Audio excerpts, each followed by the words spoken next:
All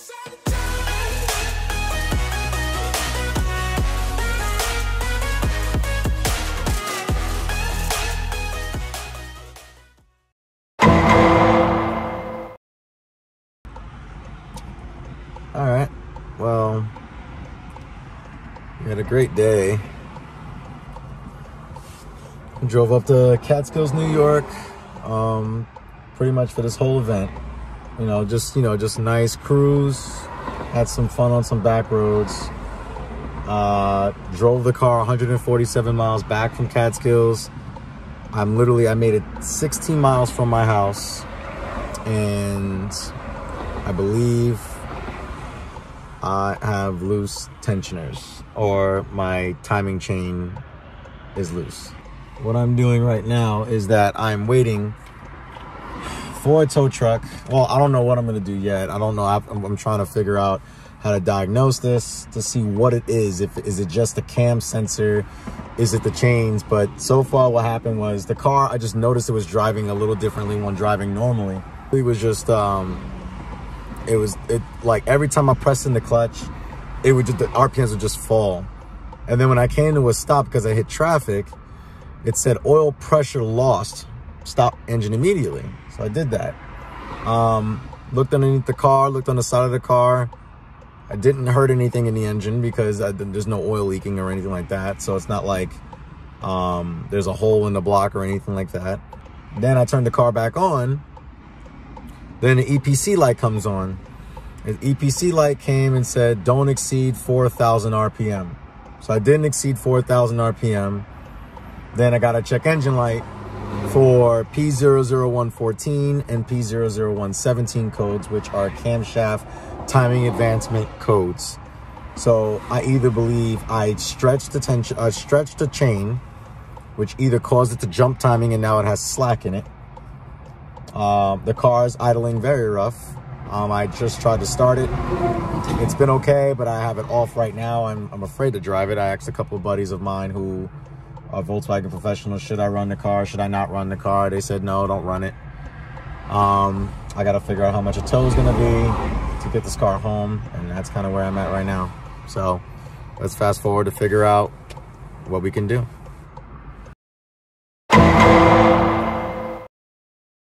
All right, guys, so I'm driving my dad's car right now, but finally we got it here, towed away back to European Auto. So hopefully they'll be able to figure out what's going on.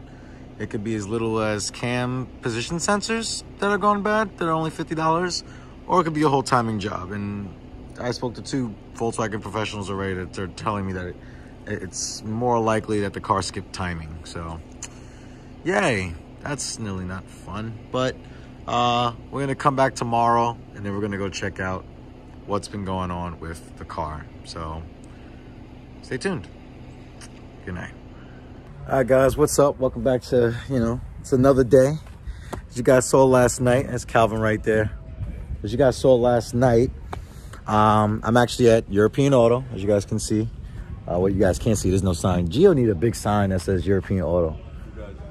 He needs to put that up. You need to put that up, Gio. Unfortunately, don't know what's wrong, but she's really broken this time. I don't know what's going on. I really hope it's not what I think it is. But a few things of what it can be, and I'll go through those really quickly right now. So basically, driving the car home yesterday, driving back from a beautiful day of, back road driving, just cruising, just cruising with some other car enthusiasts. It was really nice. We were all the way in Catskills, New York, which is like 140 something miles away from New York City. So I was far out. So, I had fun with the car. I didn't like abuse it. I just, I drove well with it. But on the way back home, we parked the car, we parked it, we ate, we got back to the car just asked for some coolant. I said, okay, no problem, gave it some coolant, we were on our way. Drove about 130 miles. Drove all the way home, with just vibing, listening to good tunes, good vibes. And car was fine. 32 miles to the gallon, doing its normal You know, Project Mark 7 doing its normal thing on a road trip, comfortable, reliable. Well, that's definitely out of the equation now. And just doing everything it was normally supposed to do. So literally right after that, I went ahead and slowed down because I slowed down because it was traffic. When I slowed down and I pushed the clutch in to put the car in neutral, this is where the fun starts. So it said oil pressure, low oil pressure, pull over, stop engine immediately. So what I did was I stopped the engine. I started it back up.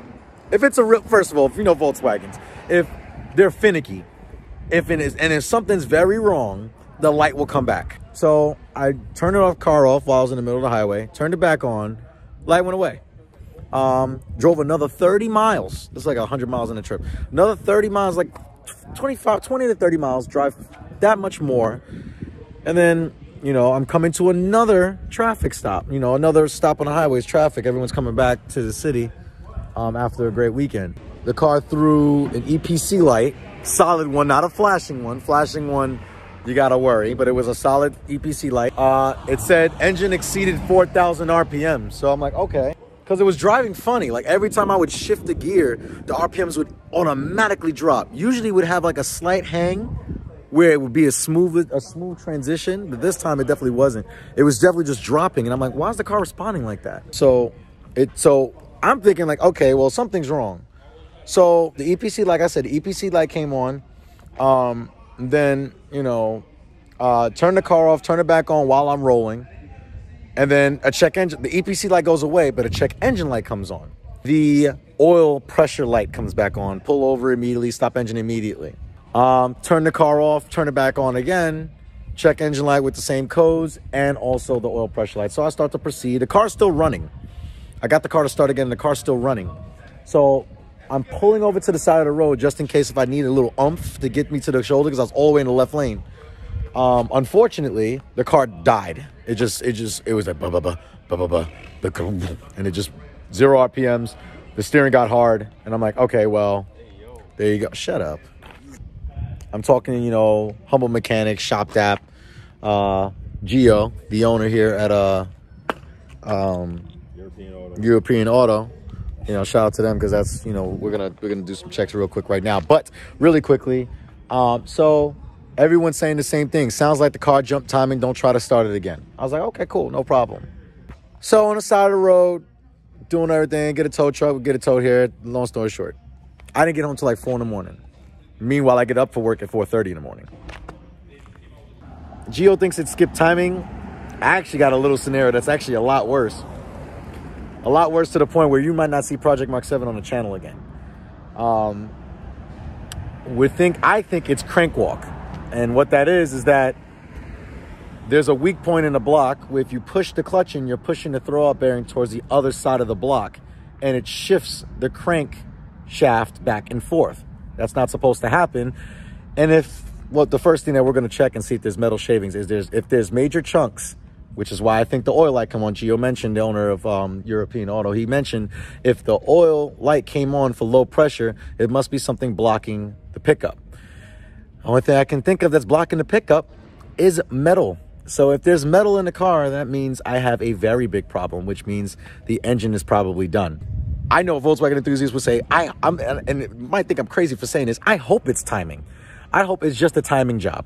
Because if it's not, and there's metal shavings in the pan, then I'm going to need a new engine.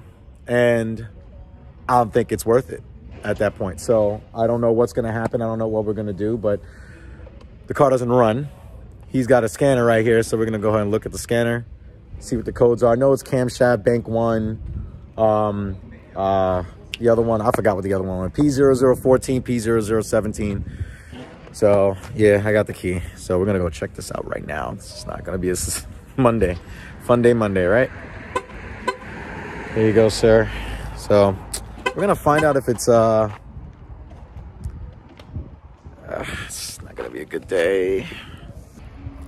All right, so right now they're attempting to crank it, and so far it doesn't sound like it's good news. Ready? Yeah.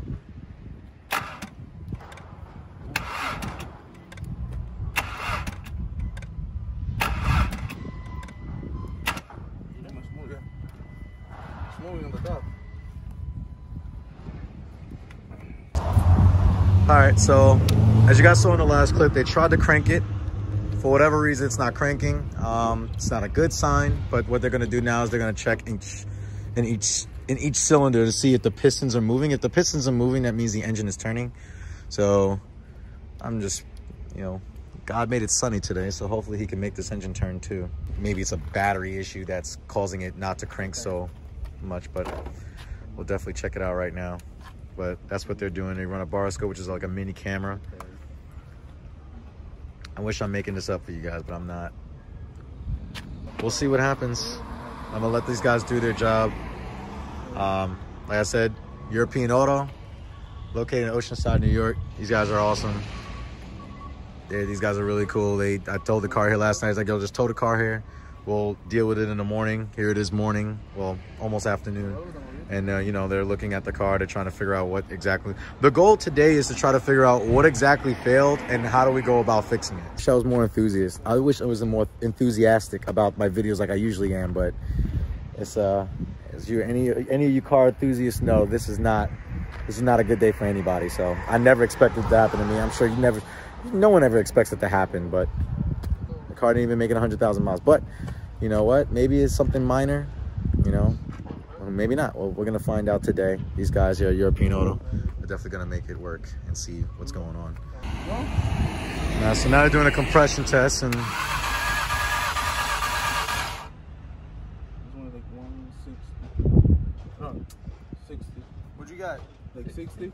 16? 60. all right. So the first cylinder, they did a compression test. It was 55. Second one was 60. Mind you, each cylinder is supposed to be around 140. So 140 plus, Steel said. So I don't know. It's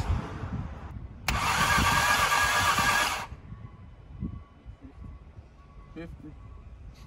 Jesus, every cylinder. If it's the same across the board, that would indicate either you have something internal, or timing could be off. If timing is off, valves are staying open when they should not be Right. during the compression stroke. Right, because it needs to hold the compression in there and it's letting it escape. Correct. Okay. If it's the same across the board, which it pretty much is, 55, 60, 60. Then it's timing. It could potentially be timing. Okay. Look.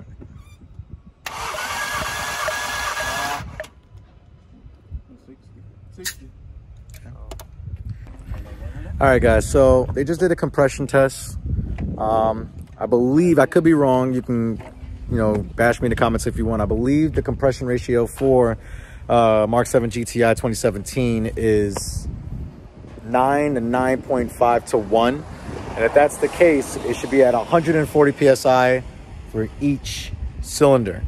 Considering the fact that cylinder 1 was 55, 2, 3, and 4 were 60, it's the indication, speaking to the guys here, it is the indication that the car is probably off time because valves are open when they shouldn't be. You know, we thought that originally, as you can hear, definitely spinning, so it's not, huh?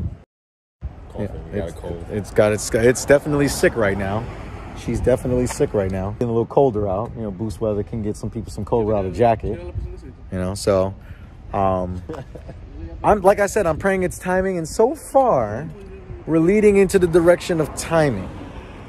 Obviously we still have to pull the car in, pull the oil pan off, see what's in there, see if there's any damage in regards of any material that's in there. There is metal shavings that he can see in the oil, but it's very, very minimal. And for higher mileage cars, that is normal. But if there's like a lot, like if it's like creamy, like if it's more grayish because it has like metal chunks in it, then that's a problem. Looks like I'll be hitting Deutsch Auto Parts for some for the whole timing set for this car if they have it available. So Paul, get ready for a phone call once we determine this, because these guys are working pretty fast. We went from ruling out the engine being seized to it having a horrible battery to doing to do a baroscope to see if the pistons are moving, look and see if the camshafts are moving, did a compression test, and now I believe they're putting the spark plugs back in. And now, I guess now we're gonna check check the oil and check and see metal shavings inside of it. If that is, then that's another issue that we have to figure out. We have to figure out why the car threw itself off timing. Was it a tensioner that went bad? Was it the oil that, or is it the chain that stretched? You know, things of that nature. So definitely shout out to these guys, man. So, and to think about it, I would have never known they existed if they didn't host that car meet that day. So let's go ahead and check out and see what they got, you know, in store for this, and hopefully I can come up with, like, it's gonna be a money solution, but hopefully it's a cheaper than more expensive solution.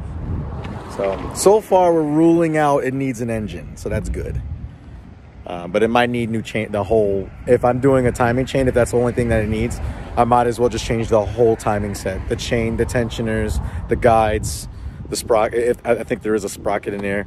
So change all of that out in one time. Just that this way I know that I don't have to deal with this potentially again. So we'll definitely see. So we'll find out.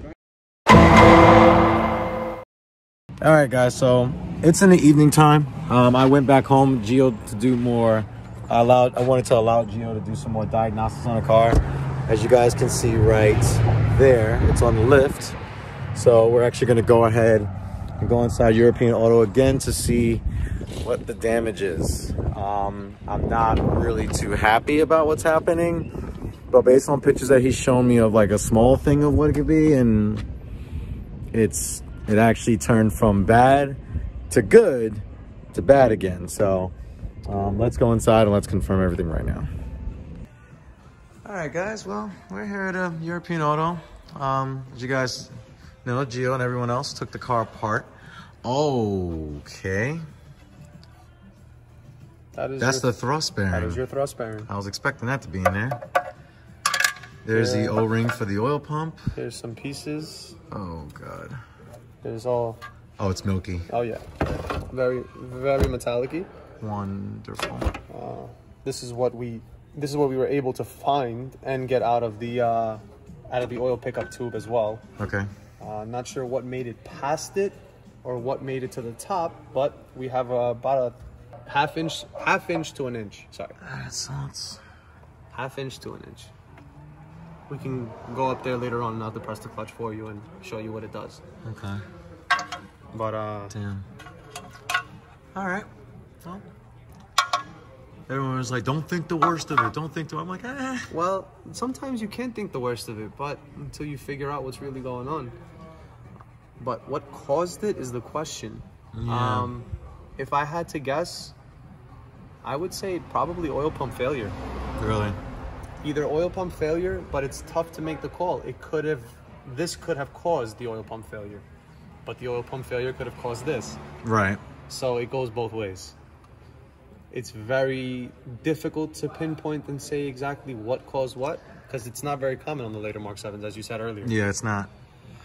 So let it be known, 2017 cars, well, they do have this issue too.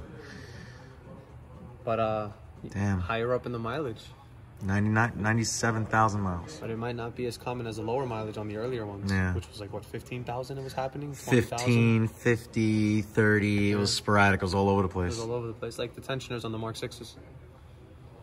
Damn. Yep. Okay. So time to discuss your next move. Yeah. And there's a whole bunch of shavings and stuff. Yeah, it's pretty bad. Okay. Yeah, man.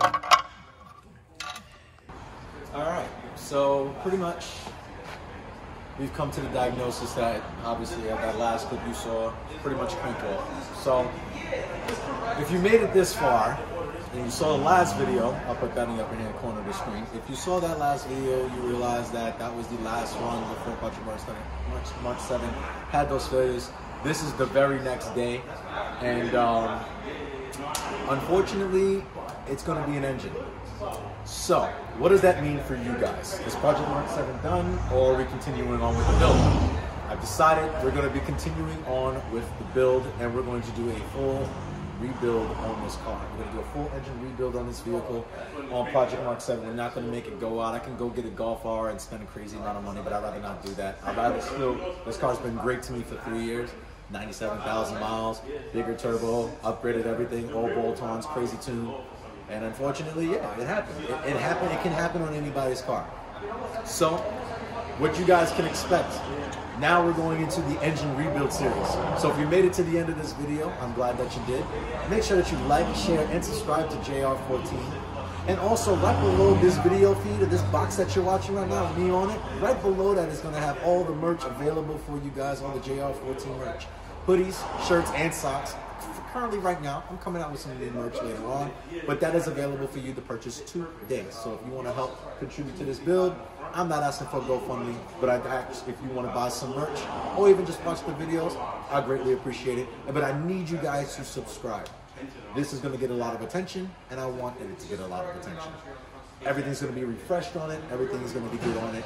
So I'm ready if you're ready. So stay tuned, because we are about to tear this car apart and put a new engine in it. So like I said before, like, share, and subscribe to JR14. And remember that cars, Project Mark 7s like mine that last for 97,000 miles with just driving like a bat out of hell and enjoying every minute of it, cars are a lifestyle. What's up?